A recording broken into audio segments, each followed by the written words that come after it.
हम चाहेंगे कि हम लोगों के शान आन बान और अपनी एक अलग पहचान रखने वाले हम लोगों के माननीय मंत्री जी आवे और संबोधित करें।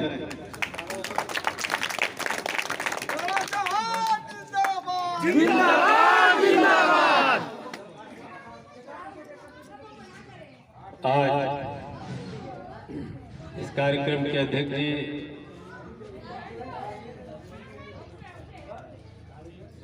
मौलाना शम्स तबरेज साहब, प्रधान जी अरे विंध्याचल जी, पूर्व प्रधान जी भाई JP यादव जी, रविंद्र गुप्ता जी, भाई इमरान जी, रिपू राय जी, भाई आदिल जी और सभी यहाँ पे आए हुए बुजुर्गों, नौजवान साथियों, भाई मौलाना साहब, भाई शम्स तबरेज हम लोग के बहुत पुराने साथी हैं, इसलिए इन्हें कहने का पूरा अधिकार है। जो चाहे कहें, कोई रोक टोक नहीं। क्यों पानी ये पानी जानते हैं कि सौ सुबह हम लोग के बड़े पुराने साथी हैं, बहुत पुराने। 98 में हम लोग थे, तब से साथ देख रहा है। तो ये हमेशा यह है कि लड़ते झगड़ते रहते हैं, लेकिन पार्टी के लिए चाहे कुछ भी हो जाए, कभी एक कदम पीछे मौलाना ने हटने का काम नहीं किया। और यही कारण है कि आज इस हल्के में थोड़ा कम आना हो पाता है। और सही भी यही आपने कहा कि जहां मजबूत लोग रहते हैं, अब पूरे जिम्मेदारी और शिद्दत के साथ पार्टी के साथ लगे रहते हैं, तो प्रत्याशी को भी थोड़ी मोहलत मिलती है और जगह घूमने के जहाँ थोड़ी मोड़ी कहीं गड़बड़ी है। लेकिन कामयाबी के बाद सबसे पहले वही मेरा जाना होगा जहाँ सबसे ज्यादा वोट देकर के लोगों ने जिताने का काम किया है बिना परेशानी के। लेकिन इसलिए मैं कह रहा हूँ कि आज पूरे उत्तर प्रदेश में जो तूफान खड़ा हुआ है माननीय अखिलेश यादव जी के नेतृत्व में, जो बनने वाला गठबंधन जो पूरी चट्टान के साथ खड़ा है,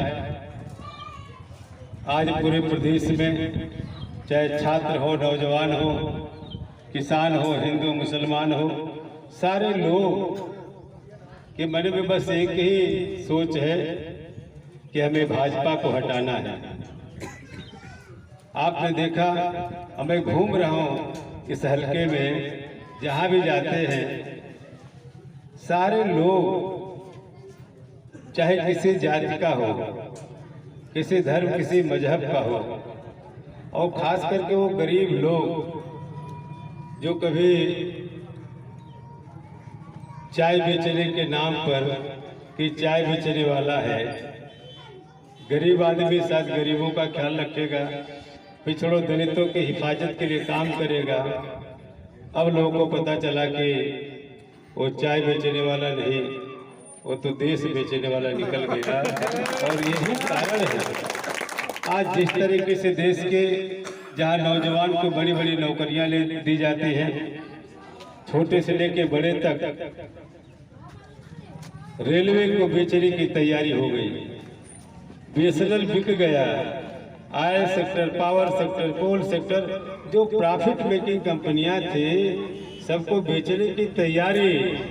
और अब तो बैंक भी बेचने की तैयारी हो गई है। अब बैंक में लोग बड़े विश्वास के साथ पैसा नहीं जमा करें। प्रधान जी, आप लोग खाता कहाँ खुलता का मुझे नहीं पता, कहीं खुलवाना पड़ेगा। लेकिन बैंक में जो बड़े पैसे वाले लोग कम जमा कर रहे हैं, क्योंकि एक सूचना आई थी अगर बैंक डूब गया तो चाहे करोड़ रुपया होगा, 5 लाख से ज्यादा नहीं मिलेगा। और ये कौन खरीद रहा है? ये सब गुजरात की कंपनी जो है, आपने देखा होगा अडानी जो 8 साल पहले स्कूटर से घूमता था, आज एशिया का सबसे बड़ा आदमी हो गया, दुनिया का 10वें नंबर का पूंजीपति बन गया। कैसे? क्योंकि मोदी जी गुजरात के और ये भी गुजरात के, और जो नीरव मोदी भगा पैसा लेके इस देश का, वो भी गुजरात का ही है। और कौन? मेहुल चौकसी। हाँ, मेहुल चौकसी कहाँ का है? नीरव मोदी कहाँ के रहने वाले हैं? सब गुजराती हैं। अब तो देश को लोग, उत्तर प्रदेश के लोग घबराए हैं कि लगता है यूपी भी ये लूटपाट के लोग गुजरात भाग जाएंगे। इसलिए मैं कहता हूँ सारे लोग, आज मैं जहाँ जाता हूँ, चाहे सोनकर हो, धोबी हो, निषाद हो, शर्मा हो, वर्मा हो, पाल हो, पटेल हो, चौरसिया, प्रजापति, जो लोग झांसे में कभी फंस गए थे अगली बार, अब झांसे में फंसने वाले नहीं हैं। अब केवल अखिलेश जी की साइकिल दिखाई दे रही है कि साइकिल के बटन दबा करके अन्य अखिलेश जी को मुख्यमंत्री बनाना है। और मैं इसलिए कहता हूँ बिना बताए लोग अपने आप आ रहे हैं। कल भैया हम लोग को साइकिलिए चाहिए। मैं घूम रहा था राजभर बस्ती में, सब लोग कहे कि भैया 5 किलो ये अनाज में हम लोग फंसने वाले नहीं हैं। हमसे कई पाल लोग मिले थे, बोले भैया जब हो गई गलती, इस बार हम लोग साइकिल के बटन दबाने वाले हैं। इसलिए आप लोगों को लगता होगा माहौल, जैसे मौलाना जी कह रहे थे शम्स भाई कि हम लोग जीत रहे हैं। साथ ही पूरे उत्तर प्रदेश में जिस तरीके से ये फिरका परस्त ताकतों ने इस देश में, इस प्रदेश में हिंदू मुसलमान के बीच में तफरका पैदा करके फिर हमें बांट करके ये चुनाव जीतना चाह रहे थे। पश्चिम से ही लोगों ने शुरुआत किया और 59 सीट में 50 सीट के करीब समाजवादी पार्टी का गठबंधन जीता है। और यहाँ तक कल का जो 5वें चरण का चुनाव था, उसी में हम बहुत बड़े संख्या में हम लोग जीत रहे हैं। अभी संख्या बता देंगे तो आप लोग थोड़ा मेहनत करना कम कर देंगे। लेकिन यहाँ तक पहुँचते पहुँचते हम लोग 300 के पार हो जाएंगे। और जिसके, क्योंकि संविधान बचाने के नाम पर आप देख रहे हैं हमारे महबूब नेता माननीय अखिलेश यादव जी हमेशा कहते हैं ये सरकार बनाने के साथ साथ इस मुल्क का जो आईन है, वो संविधान है, हमें उसे बचाना है।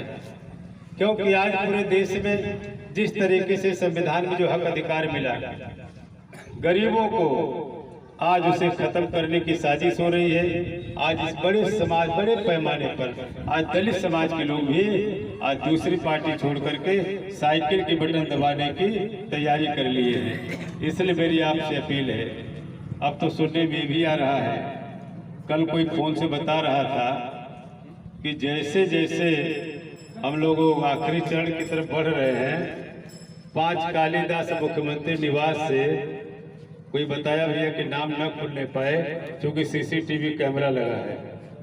ट्रक वहां लग गया, सामान अब जा रहा है गोरखपुर।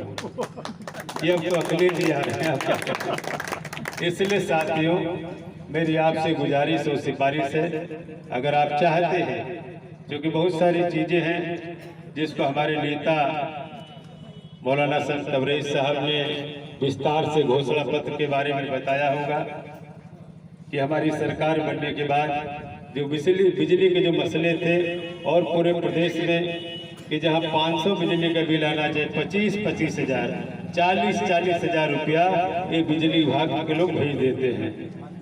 तब माननीय अखिलेश जी ने कहा जब न रहेगी बांस न बाजेगी बांसुरी, हम 3 यूनिट बिजली पूरे प्रदेश में माफ करेंगे। अब किसी को बिजली का बिल देना नहीं पड़ेगा।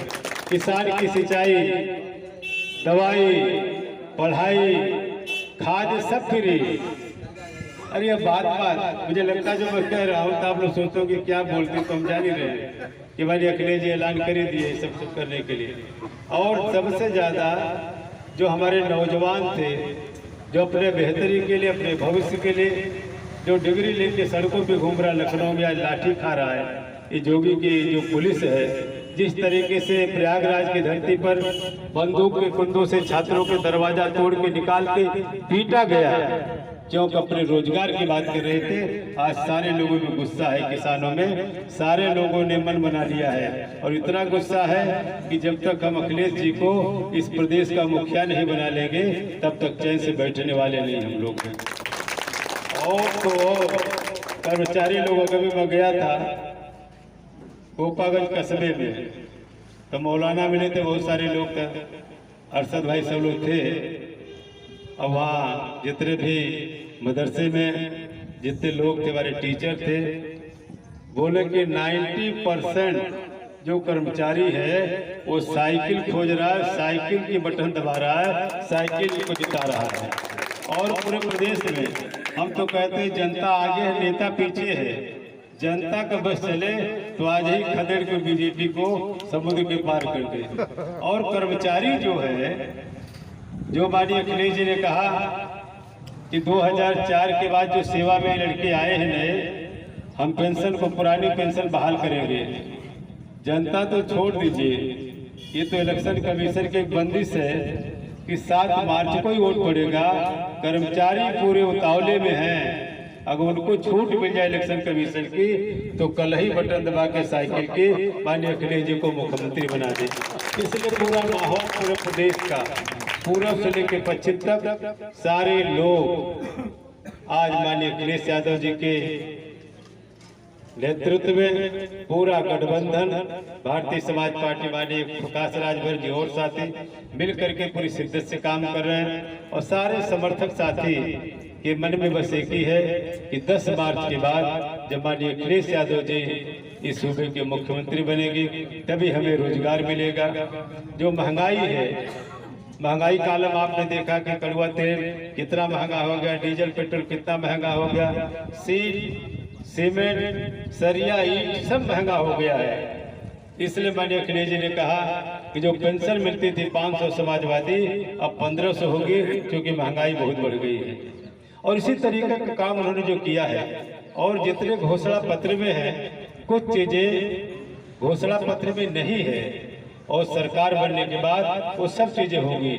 और जो बच्चे हैं, गरीब के बच्चे जो पैसे के अभाव में पढ़ नहीं पाते, केजी से लेके पोस्ट ग्रेजुएट तक सारे लोगों को फ्री एजुकेशन और क्वालिटी एजुकेशन दे करके उनको भी सीबीएसई के पैटर्न पे जो बच्चे पढ़ते हैं उनके बराबरी में खड़ा करना है। कल अच्छे नौकरी में जा पाए, कंपटीशन की तैयारी कर पाए। ये हमारे विजनरी नेता, क्योंकि माननीय अखिलेश जी का एक विजन है।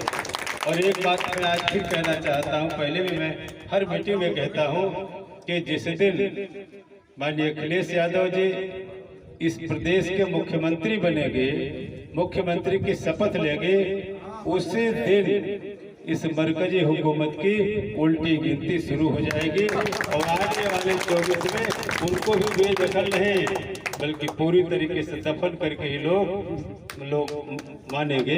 ये लोगों के मन में सोच है।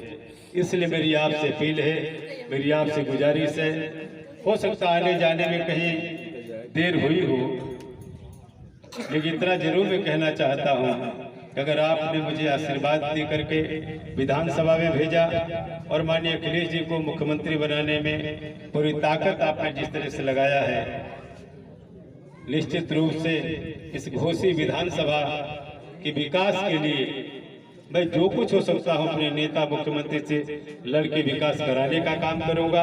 और ये भी कहता हूं एक घोसी विधानसभा आदर्श विधानसभा होगी। पूर्वांचल की जो भी अच्छी विधानसभा होगी उसमें घोसी विधानसभा, क्योंकि मैं घूम रहा हूँ सड़कों पे, देख रहा, मैं गया था ब्रिगेडियर साहब बीबीपुर, मौलाना साहब आप कहते हैं उनका नाम ही नहीं लेकिन मैं तो मैं देखा कि जिस ब्रिगेडियर उस्मान जिन्होंने इस मुल्क के लिए, इस मुल्क की हिफाजत के लिए जितने बहादुरी के साथ अपनी कुर्बानी दी है, आज मैं सड़क को मैंने देखा उनके घर पर। मैं कहा नहीं, मैंने कहा आ जाने के बाद जिदे माननीय अखिलेश जी इस सूबे के मुख्यमंत्री बनेंगे, लगेगा कि उनके याद में, उनके सम्मान में जो कुछ करना होगा हम लोग करेंगे। इसी तरीके से बहुत सारे क्षेत्रों में घूम रहा हूँ, लोग इतने दिन से हम लोग वोट देते आ रहे हैं, कहीं पानी का निकास नहीं, सड़कों की हालात बड़ी खस्ता है। इसलिए मेरी आपसे अपील है, मैं कोई तुलना नहीं करता, इतना भरोसा दिलाना चाहता हूं कि आने वाले दिन में एक बात मैं जरूर कहता हूं, गांव के बोल बोलेती में मैं फंसना नहीं चाहता। मैं हमेशा लोगों की सेवा करना चाहता हूं, समझा बुझा के पंचायतन। गलती से कोई मेरा साथी अगर कहीं गलती कर दे तो मैं उसके लिए क्षमा चाहता हूं। आने वाले दिन में अगर मेरे संज्ञान में, मेरे जानकारी में अगर इस तरीके के मसले आते हैं, मैं प्रयास करूंगा कि लोगों को बैठा करके इस मसले का हल निकल जाए। इन्हीं सारे शब्दों के साथ मैं तमाम साथियों को तहे दिल से स्वागत अभिनंदन करते हुए आपसे विदा लेता हूँ। जय हिंद, जय समाजवादी। मैं एक बात बता देना चाहता हूँ आपको कि माननीय मंत्री जी ने एक बात कहा कि बीबीपुर में उस मारपीट गिरियत साहब के बारे में हम लोग रास्ते से आ रहे थे, बाबा भी थे और जो हमारे पिताजी भी थे, हम लोग आ रहे थे तो माननीय मंत्री जी ने पूछा और बहुत विस्तार से उसके बारे में हम लोग पूरे रास्ते पर वही चर्चा होती रही। माननीय मंत्री जी ने एक बात